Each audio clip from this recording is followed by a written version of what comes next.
Irvine Golf Club was host to the 6th event on the Optical Express Pro Golf Tour. On a sunny but breezy day in October, this was the last chance for the golfers to secure their place in the grand final in Son Gual, Majorca. Something that this man, Ronan Rafferty, couldn't qualify for, as this was his only appearance this season. Nice to have the former European #1 playing though, as we head out to the third to catch up with a man who very much has Majorca in his sights, Chris Curry, using the undulations at the back of the green here on 3 to very nearly get himself an eagle too. Chris, who came up onto the green and, well, this was his putt for a birdie to go 2 under par after only 3 holes, and it went, but he finished the day at level par for a tie for 3rd place and qualifies for the grand final over in Majorca, finishing 6th on the money list. Also here on the third we can take a look at David Roger. Well, that was his birdie putt, and the ball almost coming all the way around the hole, showing the tricky undulations that there are on this magnificent course here at Irvine. Unfortunately, 2 costly double bogeys after the turn moved David down the leaderboard a bit. He tied at 15, 3 over par, but safely qualifies also for the grand finals. Top amateur of the day was this man, Peter Latimer. Despite a triple bogey 7 at the first, by the time he reached the turn he was 1 under par. He finished level par, also in a tie for 3rd. Back down just off the fairway, here's Stuart Savage. Well, we had brothers Colin and Paul Robinson playing in a tournament together at Roxburgh earlier in the season. But how about this? Not only was Stuart playing today, but his son Jamie was playing also. Bragging rights were shared though, as they both finished at 6 over par. Playing alongside Jamie was this man, Lorne Kelly, a regular on the circuit this year, and the camera crews felt they were getting to know him quite well, and perhaps they were. Looks like Lorne was after them there with that shot, just missed to the left. And at the par 5 second, well, this was Lorne's 4th shot, a birdie putt, and it was in all the way. At this point he was 1 under, but unfortunately dropped down a little to finish at 4 over par, still with a top 20 finish though, and safely qualified for the grand final.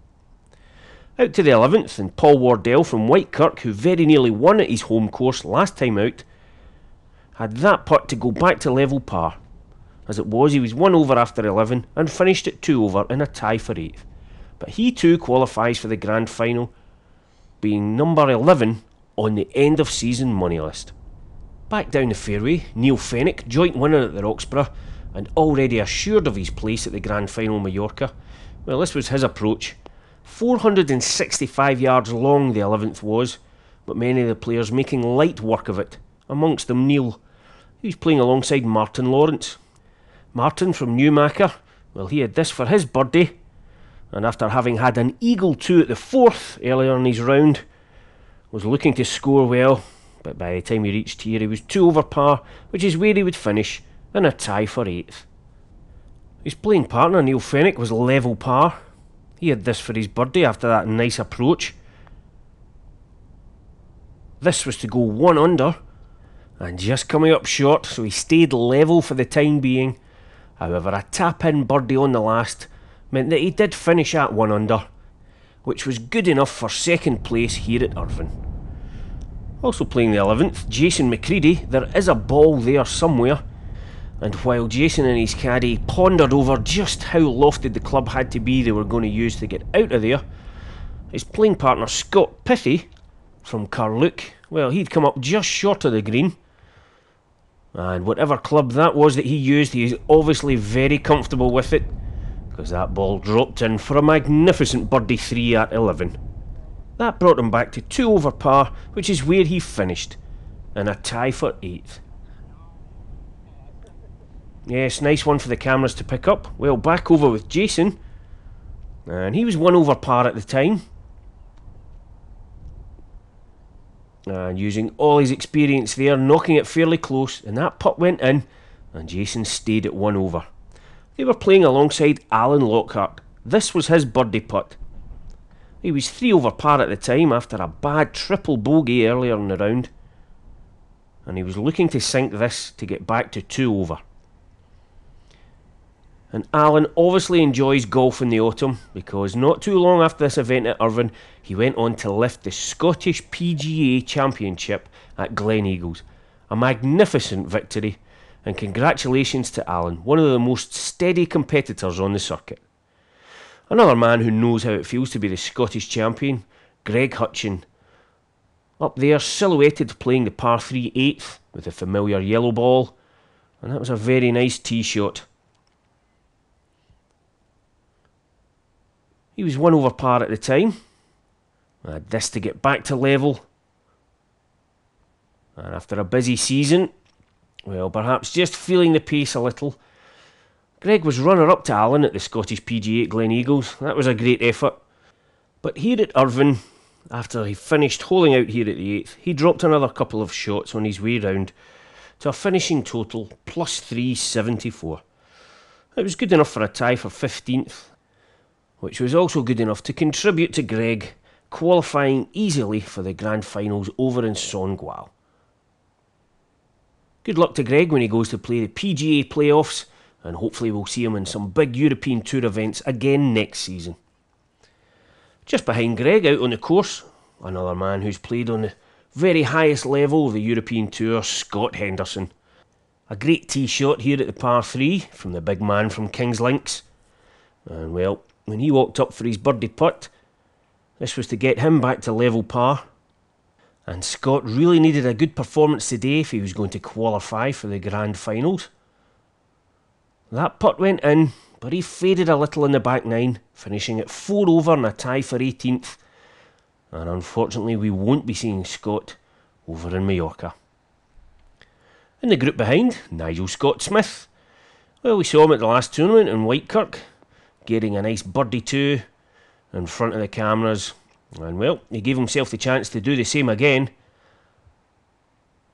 He was playing alongside local pro Jim McKinnon.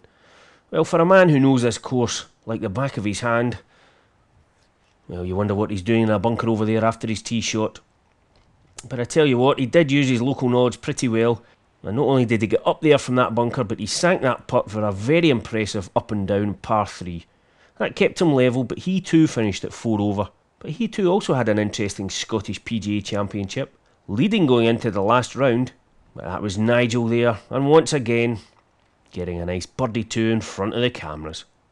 That meant he was 1 under at the time, but eventually he finished at 2 over and a tie for 8th. Moving up to the last now, and well, there's the familiar face, Ronan Rafferty. At this point he was 2 over par, but a very nice approach here on 18. Left him a shortish birdie putt, but certainly not a gimme. And Ronan, using the broom handle these days, the former European number 1. Well, could he show his class, finish with a birdie? At 1 over par and a tie for 5th, he certainly could. As the day went on, the breeze got stiffer, and low scoring for the late starters. Well, that was indeed an impressive feat. Well, we saw Jason McCreadie out at 11th, getting up and down. And wind assisted, albeit, this is where his drive on the 323 yard par 4 ended up. That putt was for eagle. And, well, he got it up to the hole, but just to the left, and a tap-in birdie to finish. Meant that Jason finished at 2 over par and a tie for 8th, and just scraped into the end of season final, qualifying in 22nd place on the money list. Just wrapping up a few of the other players who are going to be making it out there. Craig Matheson from Falkirk, another steady performer. Finishing here at Irvine at 1 over par and a tie for 5th. And he qualifies being 12th on the order of merit at the end of the season. Also making it through to the grand finals, Graham Fox. This was his putt to finish at level par for the day, a birdie on the last. but it just squeezed past and he finished alongside Craig at 1 over in 5th place. And as far as the order of merit goes, well, Graham finished in 9th spot. Another man who'd had a busy season, Paul O'Hara. He won the first tournament down at Stranraer in the Optical Express Pro Golf Tour. And as he came up the last, he was 2 over. And as he knocked this on, well, he finished with a par. And he finished at 2 over par in 8th place, but qualifies in 4th place on the money list, as well as finishing in the top 20 on the EPD Tour Order of Merit. But the man who won here at Irvine was this man, Graham Brown from Montrose. He had come close to victory in the Optical Express Pro Golf Tour a couple of times already this season, but today was the day he finally got that win, and it was a win that was thoroughly deserved. The only man to break 70 with a 68 3 under par. As we film him here, this is a putt to save par in 11th, at which point he was 4 under. A great performance in tough conditions, which ensured that Graham finished the season in runner-up spot in the Order of Merit behind Paul McKechnie.